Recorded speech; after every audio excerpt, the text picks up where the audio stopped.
Welcome to Hood Champion Boxing and Sports. In boxing, you find a way to win or you find a way to lose. Shakur Stevenson is in a do or die situation. Now, make sure you guys like and subscribe to the channel. Follow me on Twitter. And leave that donation for that fried rice and chicken wings. Now, listen, man.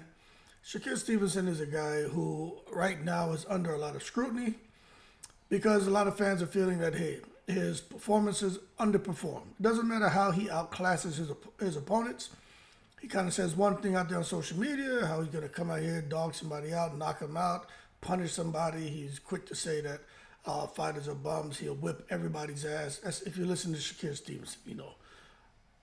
And then when he gets in the ring, he does outclass his opponents, but he's not quite, putting the bing-bings on him the way people were hoping.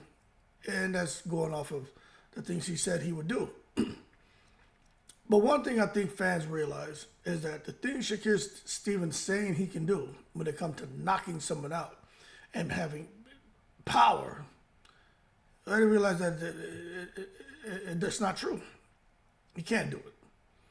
Now, he could hit somebody with a shot they don't see, and then, great, he can hurt them. But he's not a knockout puncher. Now, that being said, when you talk about him and how great he is, what this is starting to shape up to, in my opinion, to kind of look like, it's kind of like Terrence Crawford. Always outclassed opponents. Made guys look like they didn't belong in the ring with him.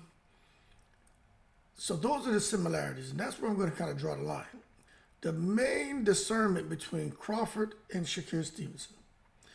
Crawford knocks people out, has always knocked people out. But this is the problem with that. If you listen to a lot of fans, they'll say, well, who is he knocking out? You know what I'm saying? They still try to take away from Crawford's accomplishments. But that being said, Crawford, as great as he is, still has to prove himself. Well, fans want him to prove himself. And when you look at a guy like Stevenson, he's in a position to where he has to prove himself to fans. I just hope he doesn't choose in this fight with Cordina to try to prove something to fans. Now, I do think this is a do or die fight. Look, he just left Top Rank. Now, he didn't go out there guns a-blazing, disrespecting Bob Arum, disrespecting Top Rank. He has said some slick stuff about them. But if he wins, because I put it to this way, he already scored a 10-8 round because he signed with Eddie Hearn and he's fighting in Saudi and he's getting paid a whole lot of money. So 10-8 round for Shakur Stevenson, okay? But in this next round, it's just a matter of seeing if he gets the victory. Now, I actually went out and asked people, well, what do people think will be, Joe Cordina's chances of beating Shakur Stevenson? And there are some who are saying 0 out of 10. But those with sense who actually decide to intelligently comment, they're like, look, 6 3/4, maybe 7.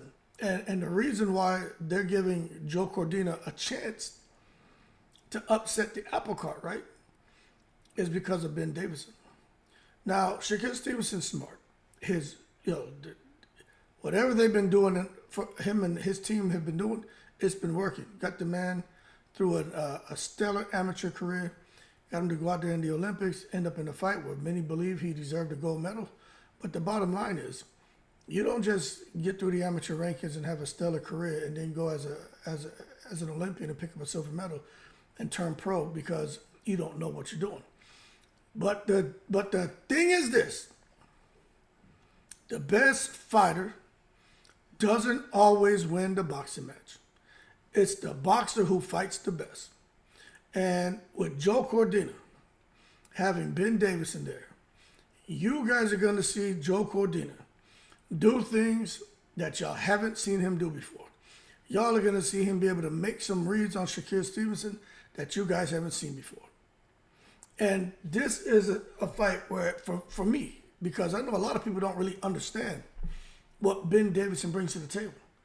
If Shakur Stevenson can get in here with Joe Cordina and make him look like he doesn't belong in the ring with him, Shakur Stevenson, in my opinion, would have scored another 10-8 round. He would have beat Joe Cordina, and he would have beat Ben Davidson, because basically he's fighting Ben Davidson. Ben Davidson has a brilliant boxing mind. He works wonders with fighters. It's like I said the other day. It's like he's basically the Robert Garcia of the UK. If he gets involved in a fighter's camp, fighter will improve. And they'll know exactly what shots to do, what punch selection, just what to do with the opponent they have in front of him. He's great at film study. Now, Malik Scott talks a whole lot about studying film, but he hasn't proven that he knows what the hell he's doing. Ben Davidson has proven he knows what he's doing. From Lee Wood, Anthony Joshua, Tyson Fury, and now with this guy here, Cordina. And Devin Haney. Let me tell you something. Shakur Stevenson deserves all the respect in the world if he gets through this fight.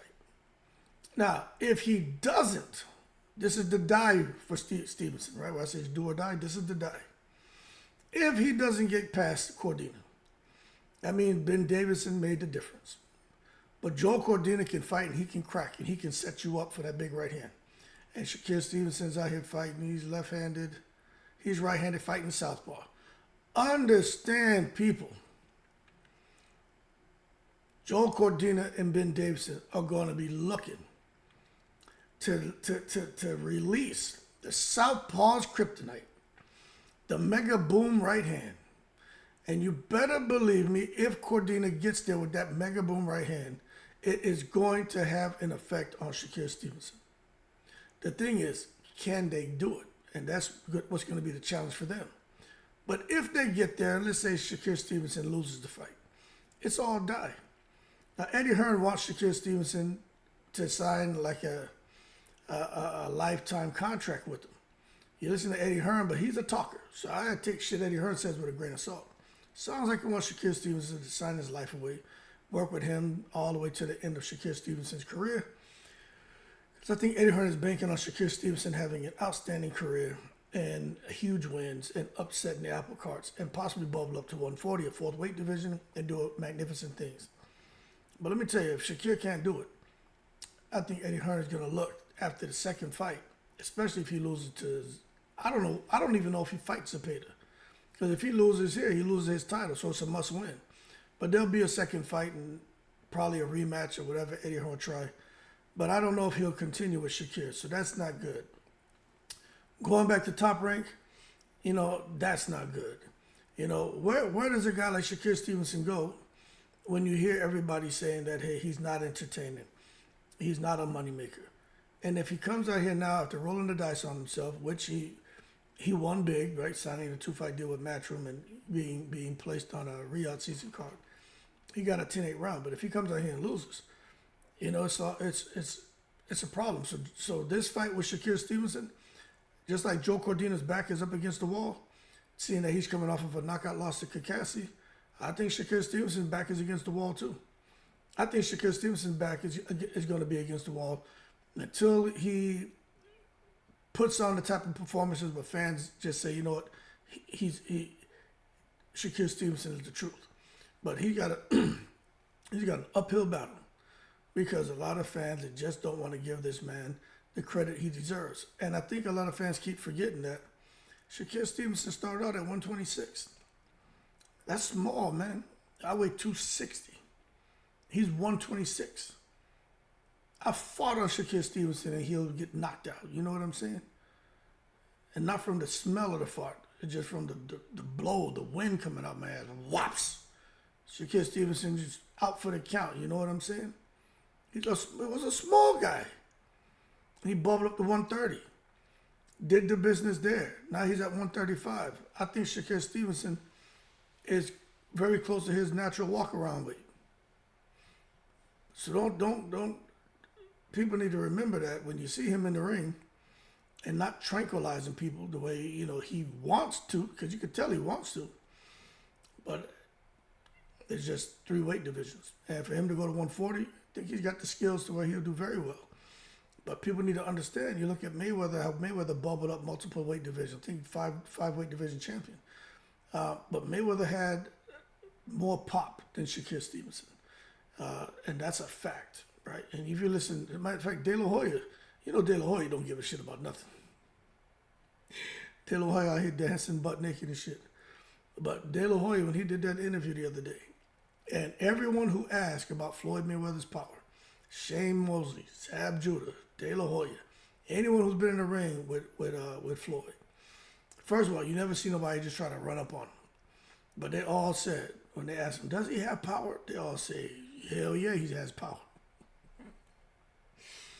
And that was the difference when we talk about super technical fighters being able to bubble up weight divisions and still get big wins. And I think Shakur Stevenson, it doesn't seem that he has the power, I think it's going to be a struggle for him to bubble up to even like 140 and to really keep those guys off of him. But he's got the legs, he's got the IQ, he's got a lot of things going for him. But the bottom line is, he's got to understand and remember what he does great when he gets in the ring with Cordina. And don't try to come out here trying to knock him out. You on the Riyadh season card. We all know you're a boxer runner when you need to be. Nobody's expecting you to do anything but go in there and get a decision win. I just think Shakur should not try to do some cute shit and end up giving Cordina an opportunity to get off that mega boom right hand. And then Shakur Stevenson's in the ring dancing salsa. I know he had Puerto Rican. I don't think he grew up listening to salsa, but he going to be hearing that shit in between his left and right ear if Cordina lands that big right hand. All you're going to hear is that suavemente going off in the background and shit. But that being said, Shakur Stevenson's back's against the wall. Cordina's back is against the wall. I just don't know what happens to Shakur if he loses this fight. He has one more fight with Eddie Hearn, and does Eddie Hearn keep him? Or does he kind of say, you know what, you out of here, man. I got to evict you. And Shakur Stevenson has to go back out here and try to find somebody who wants to work with him. That's not easy to do. Anyway, y'all keep cool. Shout out to the veterans, all 7 continents. I like Shakur Stevenson. I like the mental space he seems to be in, even on Twitter. Man seems to be happy now. But boy, oh boy, I'm sure he knows what he's up against. And I'm not even talking about Cordina as a threat. I'm talking about with his situation. He's in a temporary situation. He wants that shit to become permanent. He got to get in there and do the business. Not just for this first fight, but also the second fight. And then he's on his way. Anyway, I'm rooting for Shakur. But I just know what he's up against with that goddamn Ben Davidson. Ben Davidson is a problem, people, as a coach. Yo, I'm in the breeze.